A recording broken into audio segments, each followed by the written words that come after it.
বুকে ও পিঠে আঘাত করা যাবে না।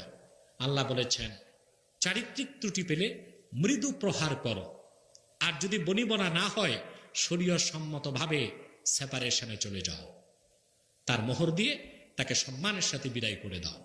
কিন্তু নিছক ঝগড়াঝাটি সংসারে এটা হবে, সংসারে এটা হবে। এই কারণে আপনি তালাক দিতে পারেন না। যদি দেন এটা জুলুম হবে। কি হবে?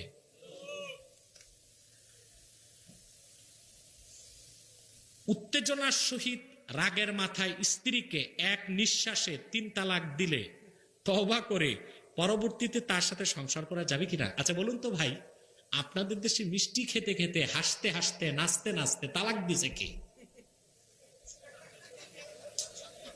এটা দেখছেন, শুনছেন কখন? না তালাকটা হয় না আগে? কথা বলেন।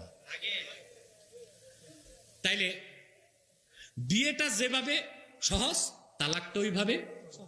আপনি বিয়ে করতে যাইয়া কি করছেন? এই যে খাতা কলম, এগুলো তো কিছুই না, এগুলো একটাও কিছু না, এগুলো সরকারি নিয়ম। এটি দরকারি না, সরকারি।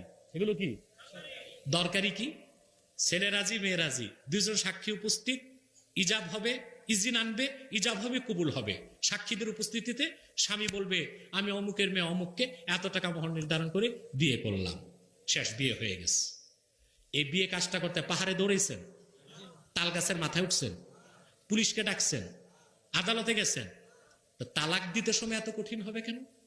তালাকটা আপনি যদি রাগের মাথায় দেন, মদ খেয়ে দেন, হাসতে হাসতে দেন, নাচতে নাচতে দেন, যদি 1 তালাক 2 তালাক 3 তালাক দেন, তালাক হবেই হবেই হবে।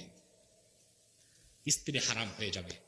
ওই স্ত্রীকে আবার যদি আপনি, কথা বলেন না, আনতে চান, সেটা হিলার মাধ্যমে শরঈ পদ্ধতিতে যেতে হবে।